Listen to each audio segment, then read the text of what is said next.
How many of you, if you're honest with me, do you know you have these choices and these areas in your life that you want to try to move towards? You know that you want to try to change. You know you want to face some of these struggles, but fear sometimes paralyzes you. Anybody in here? Yeah, man, I've learned in my journey that I have to skydive that thing. And here's what I mean. I know sometimes, as when I was growing up, I didn't trust anybody. I know things that happened to me. My dad abandoned me. I isolated. And I always said, if I find the perfect person that I can count on, if I find the perfect person that I can trust, then I will. But the truth is that person's not here. People are people, and they're going to let you down.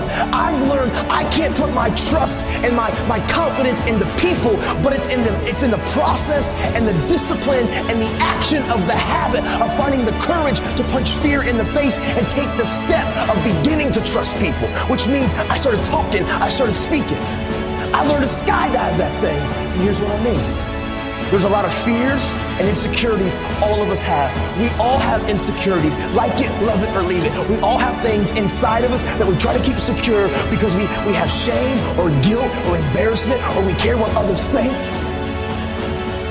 I've learned to skydive that thing. Last year, a bucket list that I've always wanted to do. I've always wanted to go skydiving. I'm an adrenaline junkie, but the problem is now, where I'm at in my life, I'm a husband and I'm a father. And I guess my wife doesn't approve of me jumping out of planes at 15,000 feet. So I thought something that I've always wanted to do, I was never going to get the opportunity to do. But I was in Oregon and I got done early and I saw a sign and it said Skydive Oregon. And so I was like, yep. I called my wife. If I can get my wife to say, yeah, we're all good.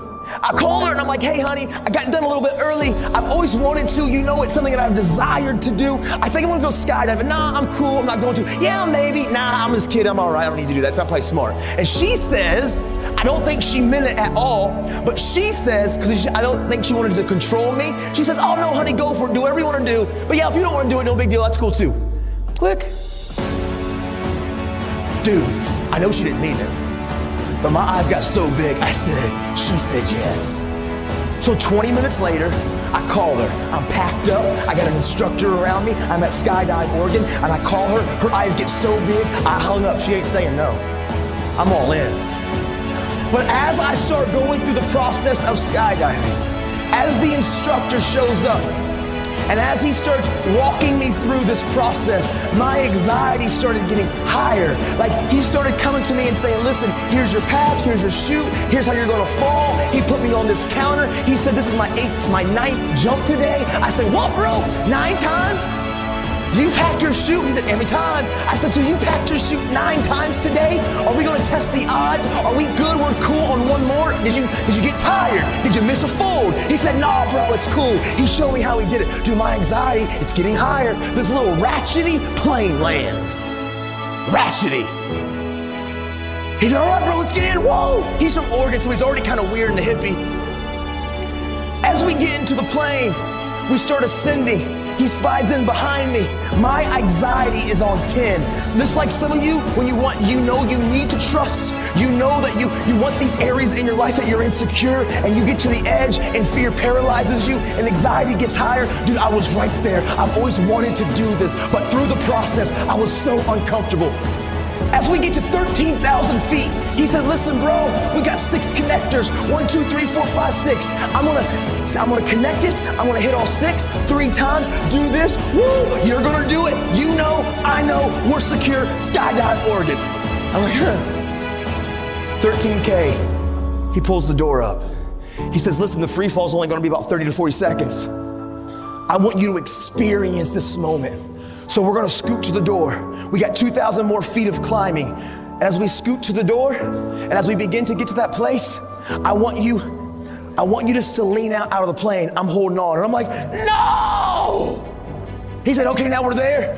Here's the next piece that I want you to do. I want you to take the bottom of your feet and touch the bottom of the plane and hang there. I got you. And I'm like, no! Dude, I was terrified. In that plane, which was the safest place that I could have been, I've never felt more anxiety and fear in my life, even though I've always wanted to do it. But as soon as I trusted the process, and as soon as I trusted the community of those entrusted to help me learn to skydive, as soon as he got to that place at 15K and he said go, and I took that step, and we skydived that thing. All the anxiety, all the fear, it evaporated. As I free fell and I saw Mount Hood, Mount Rainier, Mount St. Helens, I've never felt more on top of the world. There's a lot of you in here that you struggle with trust. Fear has paralyzed you. You know there's areas in your life that you want to change, you need to change, but man, you get to the very precipice at that door and you run back because it is uncomfortable, and I need you to know change is uncomfortable. I've learned to skydive.